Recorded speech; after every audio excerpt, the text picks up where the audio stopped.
ahora Nicaragua. Es ahora Nicaragua.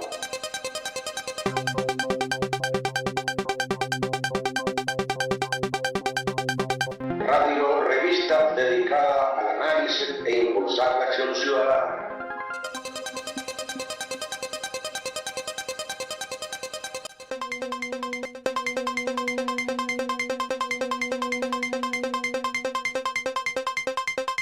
Es ahora Nicaragua. Es ahora Nicaragua.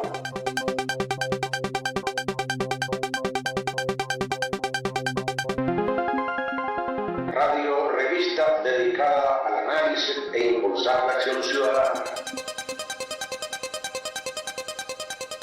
Buenas tardes, amigos escuchas de esta revista Es Ahora Nicaragua, hoy lunes 11 de enero. Iniciamos con el resumen de las noticias de la semana que tuvieron el mayor impacto en el ámbito nacional.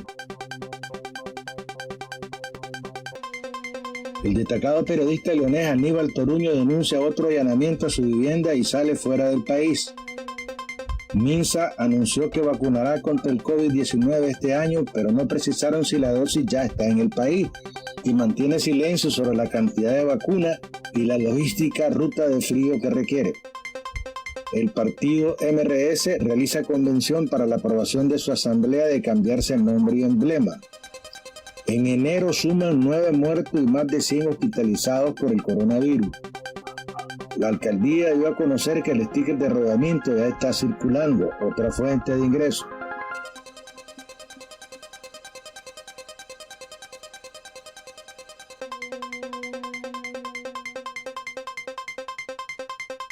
Noticias nacionales. Juan Sebastián Chamorro admite la puesta en escena una campaña mediática para contrarrestar la ley de agentes extranjeros que inhabilitará a todos los opositores al régimen y admite que la Alianza Cívica está muy cómoda con la casilla del partido C por L y que correría como candidato a presidente. Estas declaraciones las hacen en medio de una represión sostenida.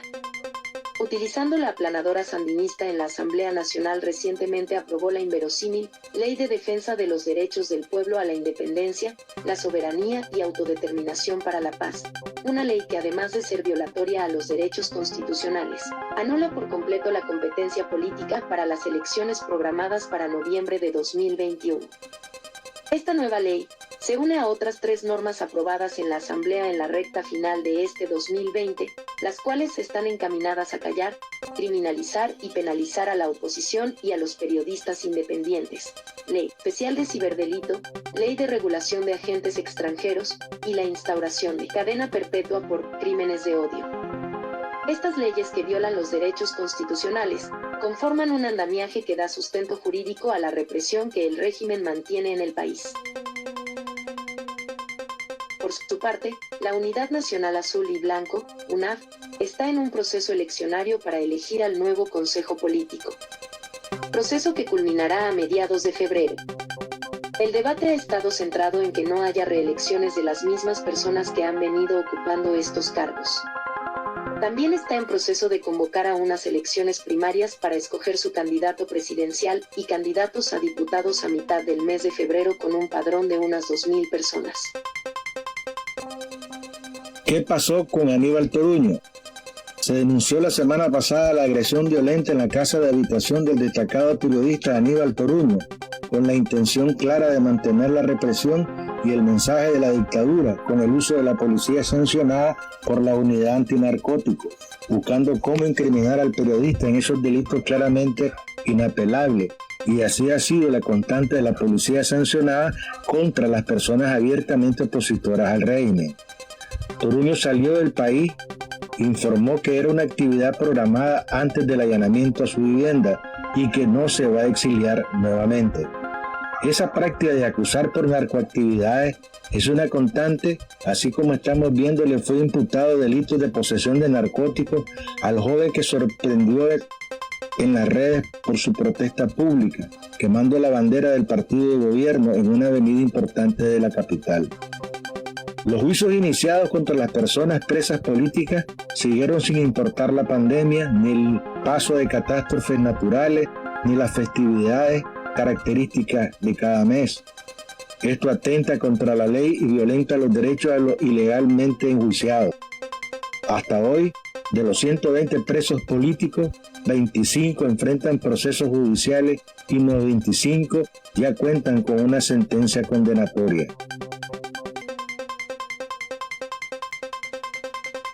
Es ahora Nicaragua.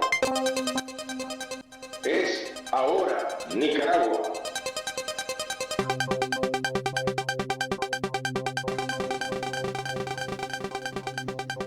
La agresión constante a la libertad de expresión, de prensa y de pensamiento es un hecho que se mantiene día a día. Más de 943 ataques al periodismo independiente entre julio y diciembre de 2020.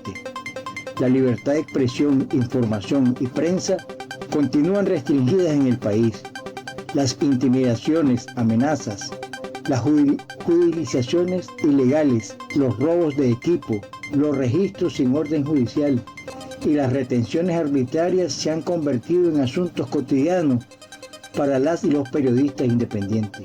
Todo apunta a que se agudice el nivel represivo de 2021. Medios como Confidencial y 100% Noticias cumplieron recientemente 2 años de haber sido ilegalmente confiscados. En el ámbito internacional, la noticia de mayor impacto fue el calificado autogolpe, alentado por el actual presidente Donald Trump y sus consecuencias inmediatas. La muerte de 5 integrantes del movimiento de insurrectos, el toque de queda en la capital Washington, el repudio mundial de hasta aliados del presidente por tal acción y el inusual bloqueo a las cuentas del mandatario en redes sociales Twitter y Facebook. Y quizás lo más inusual fue el rompimiento de la institucionalidad que por más de 244 años ha permanecido como símbolo de la democracia representativa, que es la carta de presentación del sistema político de los Estados Unidos. Luego de la toma del Capitolio y la posterior salida, se reanudó el proceso legal de certificación del colegio electoral por las 2 cámaras y se ratificó la victoria del demócrata Joe Biden. El alegato de algunos demócratas de aplicar la enmienda 25 declarando incapacidad para gobernar a tan solo 14 días del traspaso de mando. Según noticias El Times, Mike Pence, el vicepresidente, se niega a aplicar la enmienda para destituir a Trump y es respaldada por varios miembros del gabinete saliente. Pero los demócratas insisten en entablar un juicio político al incitar a la sedición. La renuncia de parte de su gabinete y de sus asesores en la Casa Blanca, como su secretaria de Transporte, Elaine Chao, dio que al fin declarara su aceptación de la derrota y acuerda una transición ordenada. Más de 24 horas después, cambia de tono, condena el asalto al Capitolio y admite el final de su mandato.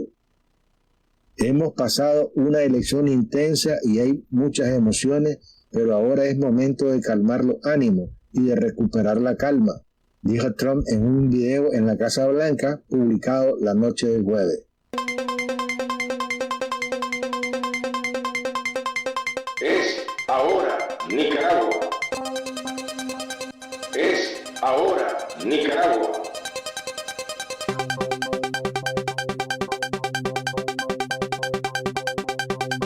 Radio revista dedicada al análisis e impulsar la acción ciudadana.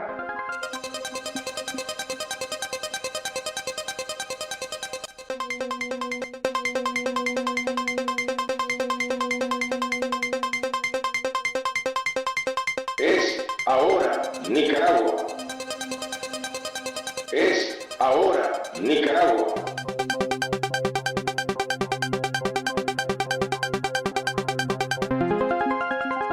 Radio revista dedicada al análisis e impulsar la acción ciudadana.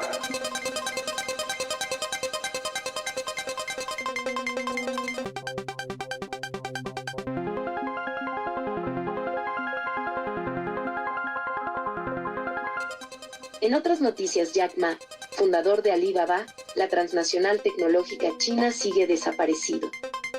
Su última comparecencia fue el 14 de noviembre del año pasado en una alocución demandó al gobierno chino. El Parlamento chavista anuncia investigación contra Guaidó y sus aliados. Jorge Rodríguez, presidente de la instancia, dijo que había que poner luz a los crímenes presuntamente cometidos por los opositores. Latinoamérica va a la urna este 2021 bajo la sombra del monstruo del populismo. Son varias las elecciones de carácter crucial que se celebran este 2021 en América Latina. Las expertas consultadas creen que los votantes juzgarán sobre todo el impacto económico y social de la pandemia de coronavirus. Dice la creencia popular que después de la tormenta suele venir la calma. Pese a sumar el 8% de la población mundial, América Latina registró casi un quinto de todos los casos de coronavirus registrados en el 2020 en el planeta y casi un 30% de las muertes por COVID-19. A ellos se sumaron los estallidos sociales y la crisis política.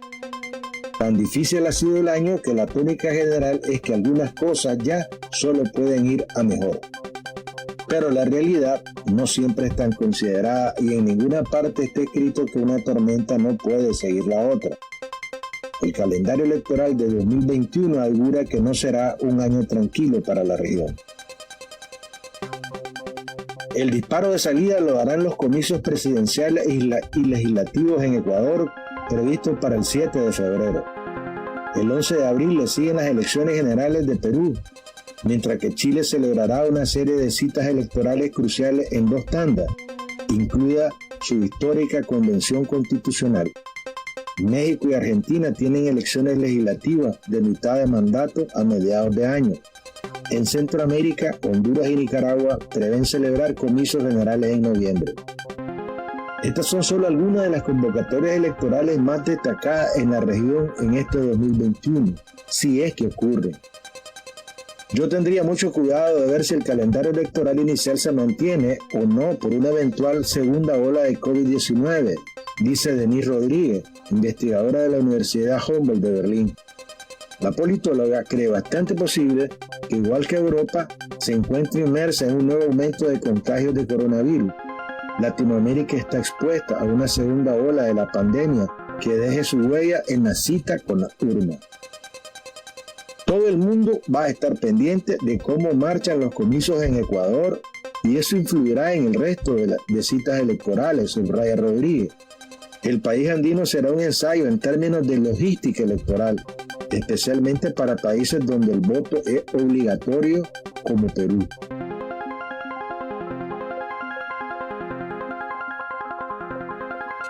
La pandemia encierra a las masas, pero no las moviliza. Sin embargo, aunque el coronavirus tenga muchas posibilidades de influir en el calendario de las elecciones, ello no significa que vaya a convertirse en el centro de las diferentes campañas electorales. El virus no se ha internalizado en las ideologías, no se ha ideologizado la crisis sanitaria, razona en una entrevista con Marta Lagos, directora de Latino Barómetro, que realiza estudios de opinión en la región. Da la impresión de que la crisis sanitaria es vista como pasajera, aunque realmente no sepamos cuánto va a durar, continúa la experta. Es por ello, en su opinión, que el COVID-19 tiene todas las de mantener un papel secundario tras los problemas que arrastraban ya desde antes los países. 2 elecciones celebradas en tiempos de coronavirus pueden dar pista de lo que está por venir: Bolivia y Puerto Rico. En ninguna de las 2 se convirtió la pandemia en el centro del debate, cree Lagos. Los que dicen las 2 elecciones que han tenido lugar en que lo que se define los comicios sigue siendo la lucha política interna. Aunque las elecciones municipales sí que podrían traer un voto de castigo directamente motivado por el coronavirus y las medidas para contenerlo. Que el COVID-19 no vaya a hacer al votante decidir entre una u otra papeleta no significa, sin embargo, que desaparezca el debate. Los gobiernos tendrán que responder por las consecuencias sociales y económicas de la pandemia. La pobreza se ha disipado, así como la desigualdad. El FMI calcula que la economía latinoamericana se hundió 8.1% en 2020. A fin de cuentas, una tremenda correlación entre el manejo de la pandemia y la capacidad de entregar soluciones de un gobierno, sostiene la Chinela Lagos, Por eso es que cree que los votantes sí pondrán a prueba la capacidad gestora de su ejecutivo. Los latinoamericanos no van a esperar milagros, pero sí mejorías. En el mismo sentido, la peruana Rodríguez apunta a los dramáticos efectos del coronavirus en el sector informal, particularmente importante en América Latina, y subraya que en definitiva el tema que subyace a todo es la economía. Más de 2.867 personas han muerto por COVID-19 desde el inicio de la pandemia en Nicaragua, a mitad de marzo en el país. Pero las autoridades sanitarias nicaragüenses solo registran 165 en total, ocultando las cifras reales, pese que la misma Organización Mundial de la Salud, OMS, ha solicitado que se revelen los datos verdaderos para medir el impacto en la población del país. Esto constituye una violación a los derechos humanos y un irrespeto a las familias que sufren por sus deudos. Por el contrario, el régimen promueve actividades masivas y públicas que contravienen las explícitas recomendaciones de la OMS y la OPS. Entre otras cosas, denuncia el informe de violaciones a derechos humanos al 2020 difundido por la UNAP que hubo 112 muertes en el personal de salud y 52 en el personal docente por COVID-19, pese a que el personal médico se encuentra en la primera línea de batalla contra la pandemia. La dictadura impidió y prohibió durante varios meses que se protegieran incluso con mascarilla. Tampoco suspendió las clases presenciales en las escuelas y colegios, con todos los riesgos que ello implica. Ni el Ministerio de Salud ni el Ministerio de Educación han revelado cifras oficiales sobre doctores y profesores respectivamente muertos por el virus. El monstruo del populismo. En otras regiones del mundo, la pandemia y las restricciones adoptadas para contenerla se han convertido en un vector a través del cual han crecido, o al menos han ganado presencia social, movimientos antisistema que cuestionan algunos de los consensos relativos a la democracia y el Estado de Derecho. La preocupación de muchos es que, en un contexto de crisis social, la crítica al sistema sea capitalizada por partidos populistas. El que ya no tiene mucho que perder, tiene todo por arriesgar. Eso puede llevar a que la gente tome decisiones más radicales o drásticas, sostiene Rodríguez.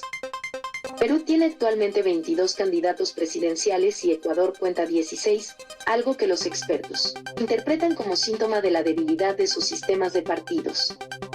Una buena oportunidad para que un carismático candidato o candidata, de quien antes nadie había oído hablar, se abra camino con grandes promesas al pueblo. Estamos en un momento de cambio de época en el que se cumple la premisa de Gramsci de que en los cambios de época llegan los monstruos, advierte Lagos. Y los monstruos son los populismos.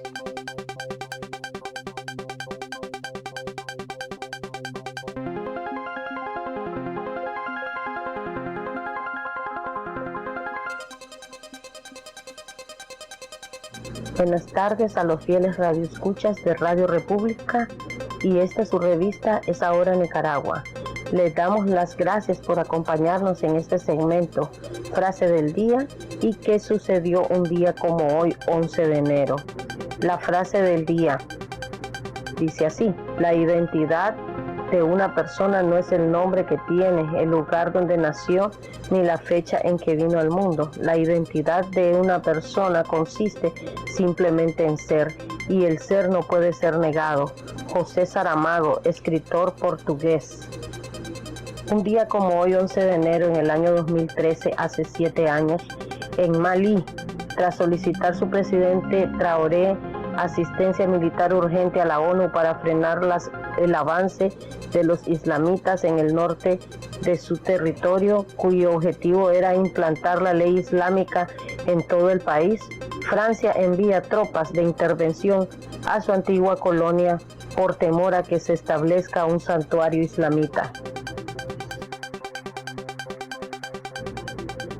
En 1993, hace 27 años, el Camino de Santiago, importantísimo nexo de unión en la historia europea, foco catalizador de la sociedad cristiana y transmisor del conocimiento, es declarado Patrimonio de la Humanidad por la UNESCO. En 1928, Joseph Stalin, nuevo líder y dictador soviético, manda a deportar a León Trotsky, mentor de la revolución bolchevique y arquitecto del reciente Estado soviético, a Alma-Ata, en el Asia Central soviética.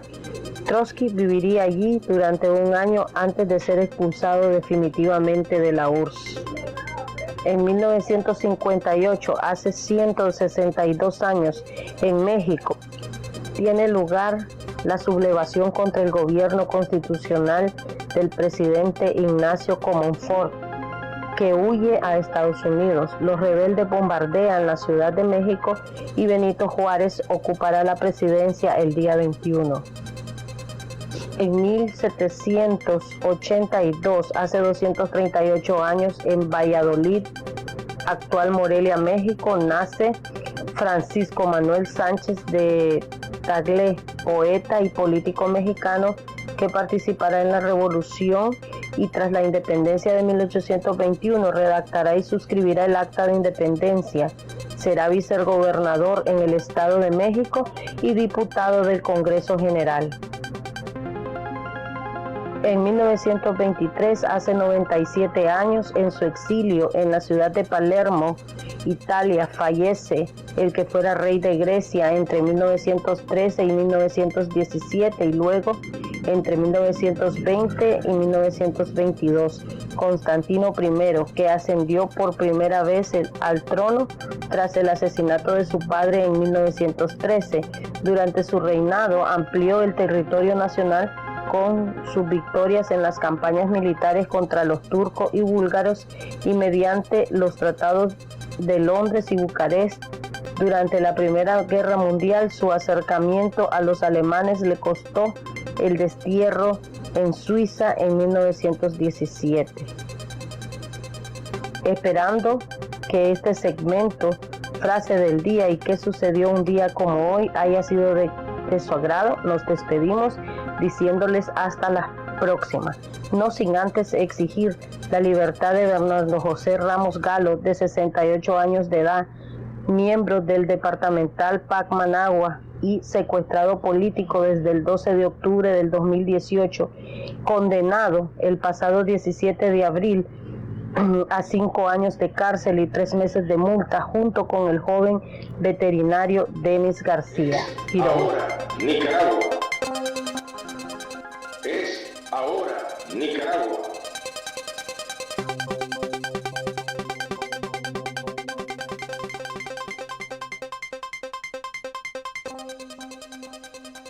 El poder de la historia. Breve ensayo en la voz de Moisés Hassan. Buenas tardes, estimados amigos y amigas. En primer lugar, en nombre personal y en nombre del PAC, quiero presentarles un muy atento saludo de Año Nuevo y nuestros deseos de que este año sea un año en que disfrutemos de salud, de tranquilidad y veamos nuestros sueños realizados. Luego, quiero recordar que el día de ayer, 10 de enero, fue el aniversario de uno de los acontecimientos históricos más relevantes de los últimos años de nuestro país, que es el aniversario del número 43 del asesinato de Pedro Joaquín Chamorro Cardenal.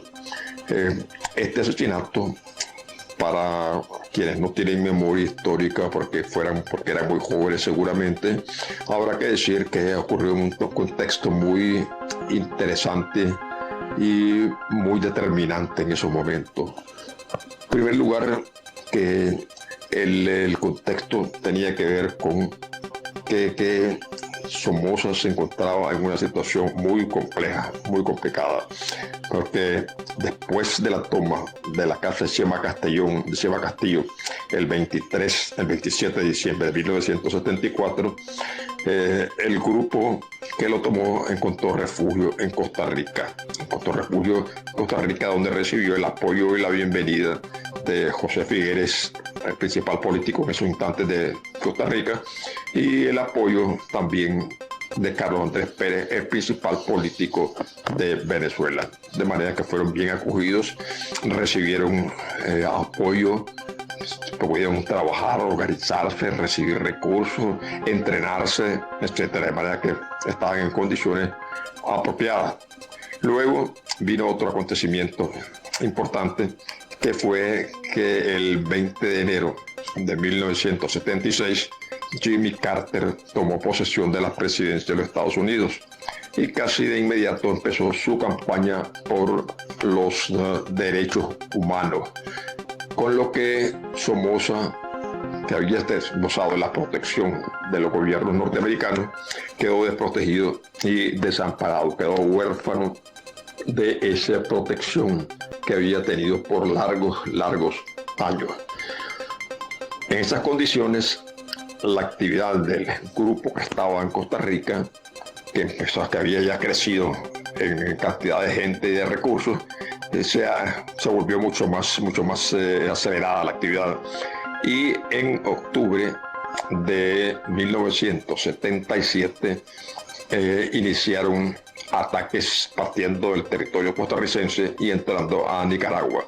En octubre de 77 golpearon en Ocotal, en Masaya, en Managua, en Rivas, en varios lugares, en algunos con éxito, en otros más bien sin éxito, pero golpearon, demostraron que podían entrar a Nicaragua, podían golpear y, por supuesto, mientras más se fortalecieran esos golpes, más exitosos serían. Evidentemente esa era la perspectiva. Y luego regresarse a Costa Rica, donde gozaban totalmente de la protección y estaban en un santuario. Luego otro antecedente interesante también es que este grupo que estaba en Costa Rica, este grupo del Frente Sandinista que estaba en Costa Rica, no solamente empezó a golpear o a tener una actividad militar mucho más intensa, sino que también desarrolló una actividad política y diplomática. Empezaron por presentarse ante el mundo, ante la comunidad internacional y ante los nicaragüenses, y empezaron a presentarse ya como los que no tenían nada que ver con posiciones radicales pro socialismo, y que más bien se pusieron una especie de careta de socialdemócratas para ser mucho más digeribles, tanto en la comunidad internacional como, por supuesto, entre los nicaragüenses que repudiaban al somocismo. Pero que además de repudiar al somocismo sí temían la posibilidad de un comunismo, un socialismo en Nicaragua. De manera que se maquillaron, se pusieron la careta de socialdemócratas. Y para completarlo, dieron nacimiento al grupo que se llamó Grupo de los 12. El Grupo de los 12 también se proclamó como un grupo de intelectuales, profesionales, empresarios, sacerdotes, que empezaron a luchar contra el somocismo. Como digo, una criatura nacida del grupo sandinista en Costa Rica, pero que colaboraban para que se pudiera presentar a este grupo como un grupo moderado, no radical como el término que se usaba, un grupo moderado que no pretendía acabar con la empresa privada, que no pretendía poner patas para arriba del país, sino que simplemente pretendía buscar cómo recuperar las libertades conculcadas en Nicaragua y el respeto a los nicaragüenses, el respeto a la ley, etcétera, que no existía durante el somocismo. De manera pues que la ofensiva para presentarse como una alternativa no radical, no marxista en la lucha contra Somoza, revistió esas dos características, pues. Fortalecimiento en el aspecto militar, con un santuario y con recursos disponibles, y por el otro lado presentando un aspecto de ser representante o de alguna manera aliados de un grupo de gente que no era nada sospechosa de ser comunista, ni de ser radical, ni de buscar cómo instaurar en Nicaragua una nueva Cuba. Es decir, como repito, sacerdotes, intelectuales, profesionales, empresarios, etcétera, etcétera. Este fue el contexto.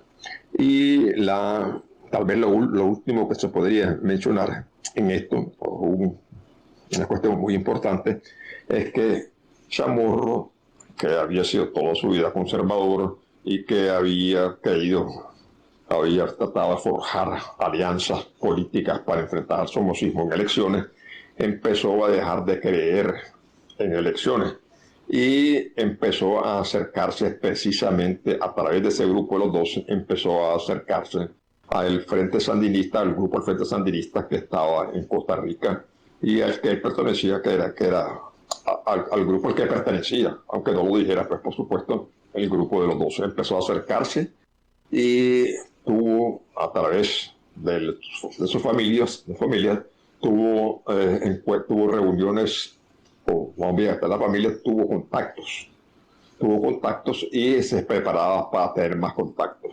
Incluso es claro que en algún momento Chamorro se preparaba para ser el número 13 y lo dejó por escrito. Este es el contexto en el cual ocurre el asesinato. Pocos días después de que ese acercamiento fue claro, conocido, ocurrió el asesinato de Chamorro. Este es el contexto en que se da en el asesinato de Chamorro.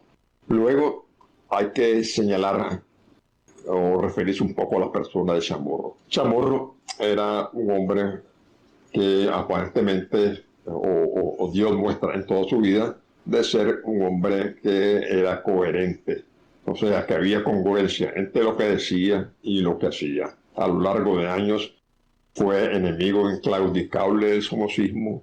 En la prensa se denunciaba las barbaridades del somocismo, la corrupción del somocismo, los crímenes del somocismo eran denunciados y Chamorro pagó su precio por ello, porque estuvo encarcelado al menos 5 veces, estuvo en el exilio, fue llevado de los tribunales de justicia en numerosas ocasiones, de manera que pagó su precio. Su diario La Prensa era censurado en algunas ocasiones, era restringido, se le impedía la publicación. En fin, él, a pesar de todo ello, mantuvo una línea inclaudicable derecha en la que dio un ejemplo que mucho hace falta, un ejemplo de congruencia, de que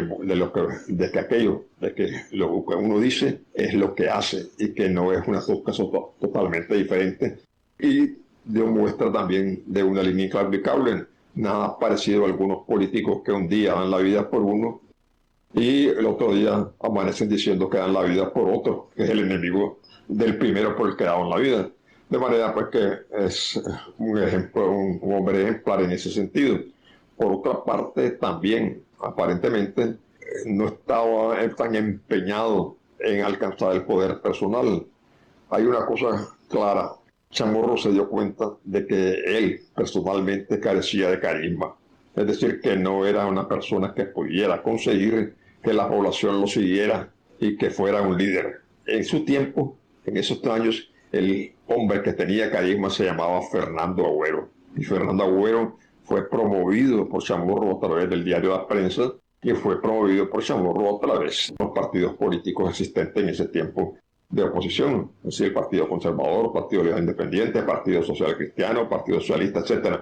De manera que, de alguna manera, despojándose de egoísmo, Chamorro promovió a Agüero.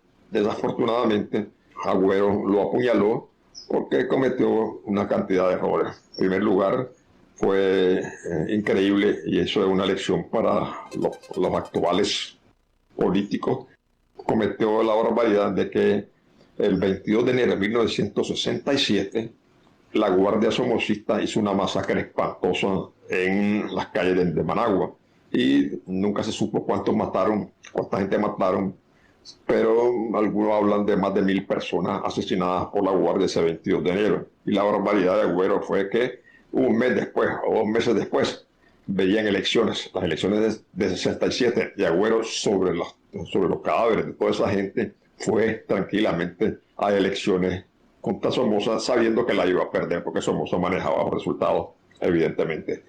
Luego, posteriormente, Agüero hizo un pacto con Somoza, el famoso pacto Cupiacumi, en el que aceptó ser miembro de una junta de gobierno controlada por el somocismo y simplemente hacer un papel ridículo. De forma que lo que quiero resaltar, pues que, claro, la relación entre Agüero y Chamorro a partir de ese momento se deterioraron totalmente, como era obvio que iba a resultar de la traición de Agüero.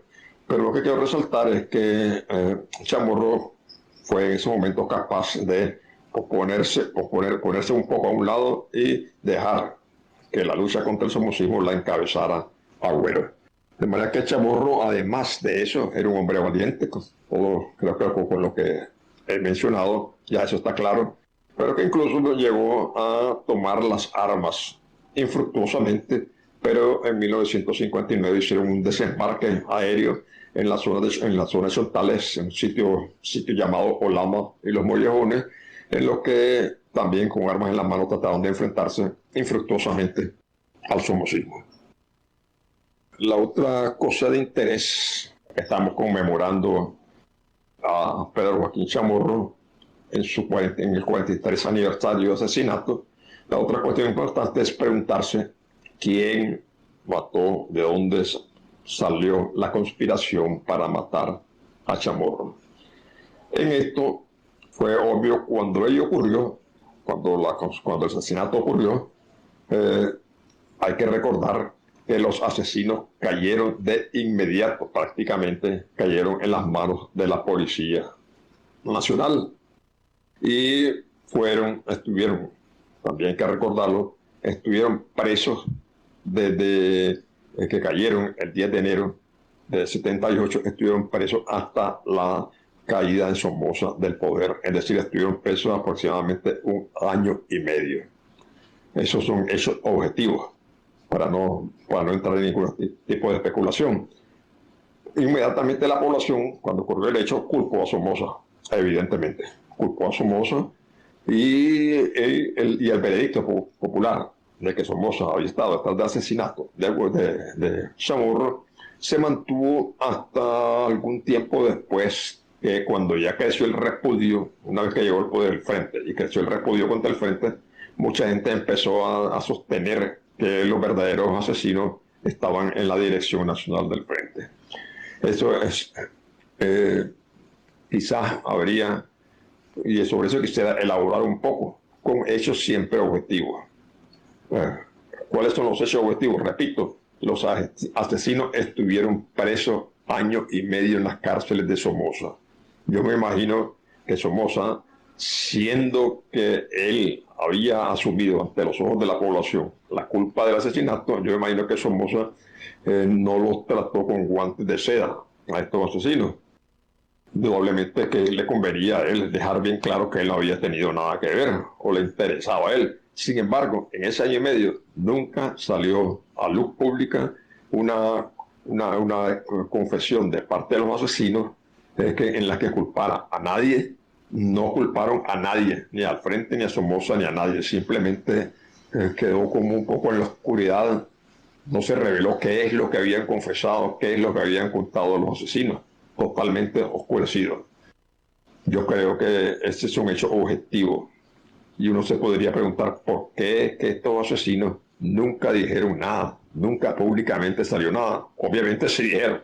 Me imagino que las cárceles de la seguridad y torturados tienen que haber contado todo el cuento.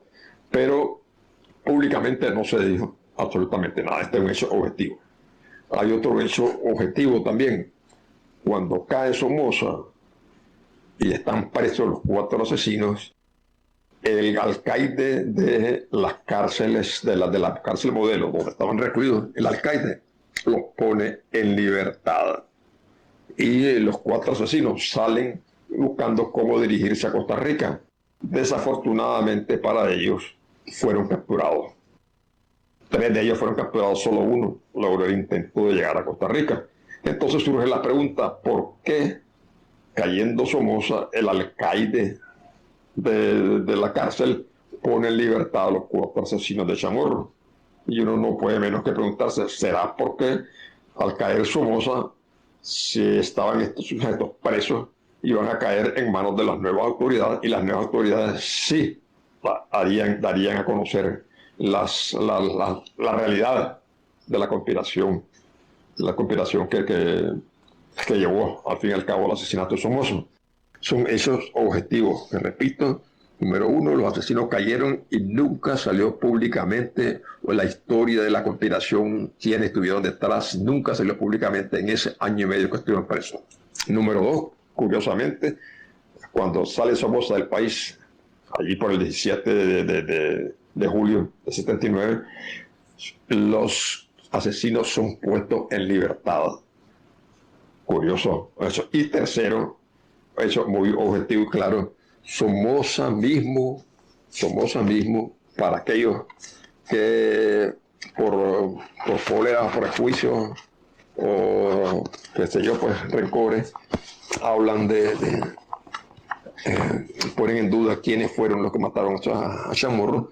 El mismo Somoza, Anastasio Somoza Debayle, su última entrevista, yo lo dejo consignado en mi libro La maldición del huehuense, su última entrevista fue a una revista argentina el 14 de agosto de 1980, ya poco antes de que lo asesinaran, la revista argentina Gente. Y allí Somoza echó toda la responsabilidad de la muerte de Chamorro, del asesinato de Chamorro, echó toda la culpabilidad a un señor que se llamaba Pedro Ramos.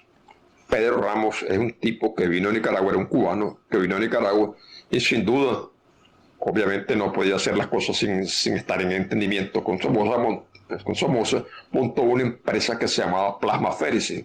Plasma Férice lo que hacía era que compraba la sangre de vagos, borrachitos, desempleados y le quitaba el plasma a la sangre y esa plasma pues le servía a él para venderla. Tenía un negocio pues de sacarle la sangre a necesitados nicaragüenses.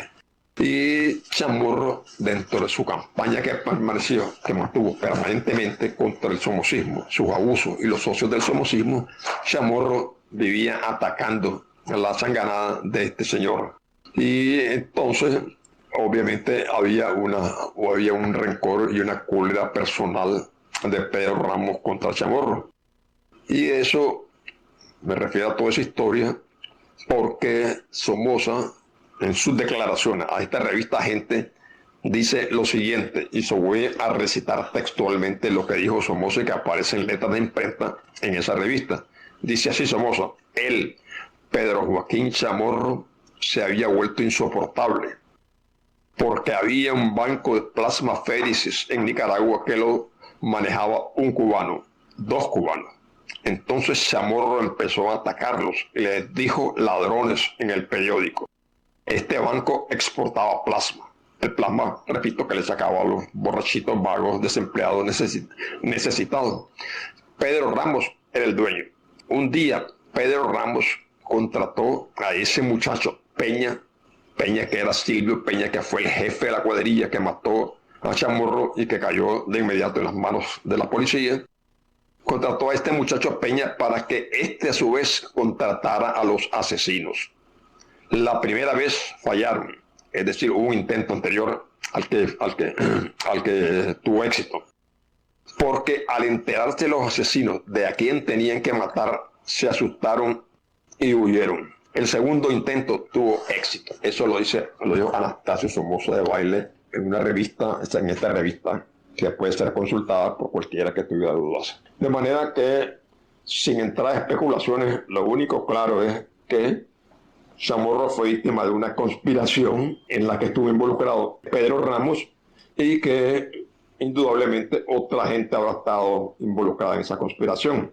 Gente vinculada al somocismo, obviamente, porque de otra manera Somoza hubiera dicho claramente en el año y medio que estuvo preso a los asesinos, hubiera dicho claramente quiénes estaban envueltos en la conspiración. Y el único nombre que salió a flotar fue el nombre de Pedro Ramos y ya pasado el tiempo. De manera pues que uno puede estar claro, una conspiración de Pedro Ramos con otros elementos que tendrían interés en la muerte de Chamorro y que finalmente cometieron el asesinato. Aquí hay que tomar en cuenta otra cosa que ya mencioné anteriormente, y es el hecho de que Chamorro se estaba acercando, y eso era peligrosísimo, se estaba acercando al Frente Sandinista, se estaba acercando al grupo de los 12, estaba contemplando al menos la posibilidad de integrarse al grupo de los 12, lo cual significaba entrar en arreglos con sector del Frente Sandinista que estaba en Costa Rica. Eso hacía mucho más peligroso para Somoza la existencia de Chamorro. O sea que había múltiples razones para asesinar a Chamorro. De manera que es indiscutible que en la conspiración que fue encabezada por este señor Pedro Ramos estuvieron metidos otros personajes vinculados al somocismo. ¿Quiénes fueron?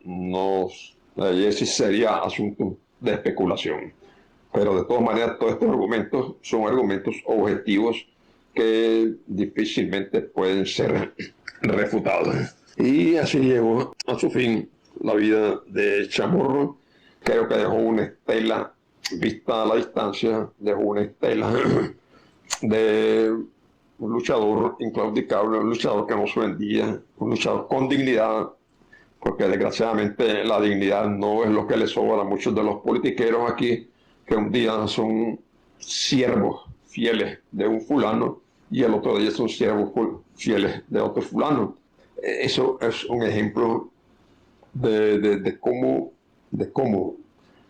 debe actuar alguien con esa congruencia, con esos principios, con esa línea recta a la que no perturban ni temores, ni pueden ser, ni tampoco perturban ofertas de posiciones o de recursos.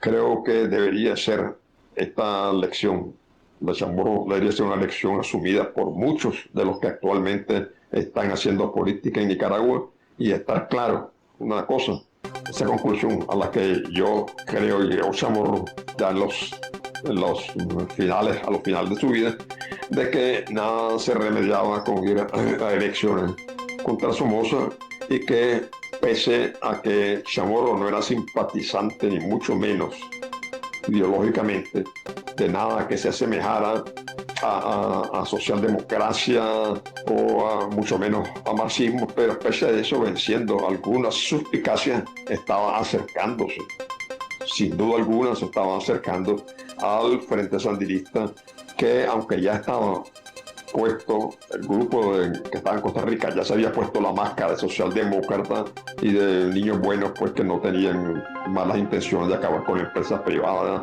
y establecer un gobierno de un solo partido y todas esas cosas, pero ya estaba acercando, venciendo algunas suspicacias que no podría menos que tener, doblemente se estaba acercando y estaba rechazando ya la posibilidad de ir a elecciones en las que sabía que yendo a elecciones no tenía nada que hacer. Yo creo que esa es quizá la lección más importante que dejó Chamorro. Congruencia entre hechos de lo que digo y lo que hago, línea recta, inclaudicable, que no puede ser retorcida ni por temores ni por compras, una línea incorruptible, valentía y el convencimiento realista, al fin y al cabo, de que la única solución del país pasaba por la salida de Somoza, y que la salida de Somoza no podía ser nunca a través de elecciones, y mucho menos elecciones sobre la sangre de una enorme cantidad de nicaragüenses, como lo hizo perversamente el señor Fernando Agüero. De manera que, estimados amigos, estamos haciendo una breve revisión de la historia esta. En primer lugar, pues, el hecho de que es oportuno hacerlo por la fecha. Y luego porque creo que tenemos que aprender mucho de la historia. No podemos permitir que nos distorsionen la historia. Hay una cantidad de gente que distorsiona la historia de una manera espantosa y presenta una historia que no tiene nada que ver con las realidades que ocurrieron. Porque si no conocemos nuestra historia, si algunos nos embaucan otras practican el engaño y el autoengaño. Si no aprendemos de esta historia, estamos condenados, como han dicho algunos sabios, estamos condenados a repetirla. Y no nos interesa repetirla, nos interesa cambiar nuestra historia y dejar de estar siempre cayendo en las garras de zánganos inescrupulosos que lo único que desean es dinero y poder, recursos, poder, homenajes, que se les pongan de rodillas delante de ellos, que les digan amo prácticamente, y eso no es lo que necesita Nicaragua. Si gente como esa no hubiera controlado el país, prácticamente desde que existe como país independiente, si gente como esa no hubiera controlado, probablemente Nicaragua sería uno de los países, sería el país más rico de Centroamérica, sin lugar a dudas, y uno de los países más ricos de la América Latina. Y la triste realidad es que somos el país más pobre del continente americano, con la excepción de Haití, que es un poco más pobre que nosotros, pero que yo creo que la brecha de la pobreza entre Haití y nosotros se ha venido cerrando y estamos cada vez más próximos. Muy probablemente esto ya es un poco especulativo, pero lo que es cierto es que los malos gobiernos que hemos permitido por no revisarnos bien por no examinar bien a quienes apoyamos, esos malos gobiernos son los responsables de que nuestro país sufra las miserias que está sufriendo y se vea sujeta a gente tan inescrupulosa, tan inhumana como la que nos ha manejado a lo largo del tiempo. Gente como la que está enfrentando ahorita el COVID, mandando gente a las calles, muchedumbre, gente totalmente sin escrúpulos. Y esos son los mismos que nos han manejado. Llámense Somoza, llámense Ortega, llámense como se llamen, esa es la gente que nos ha manejado y que es la responsable absoluta de que seamos el país más pobre, el país donde la gente no gana para comprar la canasta básica, donde el desempleo es gigantesco y todos los demás males que ya conocemos. De manera que, estimados amigos, amigas, ha sido un gran gusto conversar con ustedes por hoy y mis saludos, que tengan un buen día. Es ahora Nicaragua. Es ahora Nicaragua. Radio República. La integridad física, los derechos y libertades constitucionales de nuestro pueblo no son tema de negociación.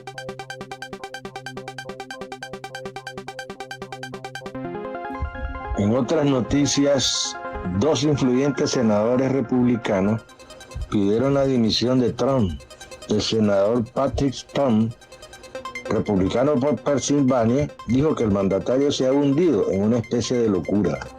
Lisa Murkowski, de Alaska, incluso dijo que estaba preparada para abandonar el partido y convertirse en independiente si es necesario. Este sábado el Departamento de Justicia informó sobre el arresto de dos individuos que participaron en el asalto al Capitolio el pasado 6 de enero. Jake Angeli, el hombre vestido con casco de bisonte y una lanza con la bandera, y Adam Johnson, quien se llevó el atrio de la presidenta de la Cámara de Representantes del Congreso. Trump anunció que no irá a la ceremonia de toma de posesión de Joe Biden este 20 de enero. Su vicepresidente Mike Pence sí asistirá, según un reporte publicado por Político. Lo más reciente. Los representantes demócratas planean realizar la votación del impeachment esta semana. Sin embargo, uno de sus legisladores propuso este domingo enviar la acusación al Senado más tarde, después de que tome posesión de cargo Joe Biden, para no obstaculizar sus primeros días en el Congreso. Una nueva encuesta de ABC News reveló que el 56% de los estadounidenses cree que Trump debería ser destituido antes de terminar su mandato. El representante demócrata Ted Lieu dijo que ya tienen 180 copatrocinadores del artículo de impeachment contra Donald Trump, que será presentado este lunes al Pleno de la Cámara de Representantes.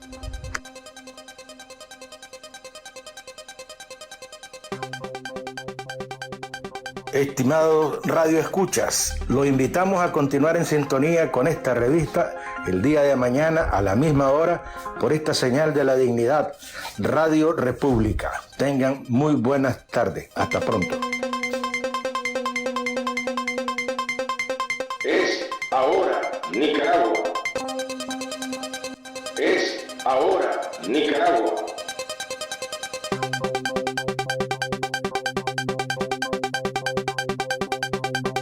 Radio revista dedicada al análisis e impulsar la acción ciudadana.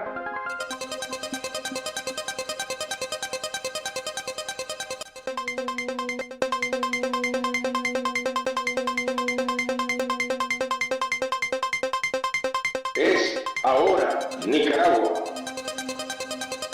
Es ahora Nicaragua.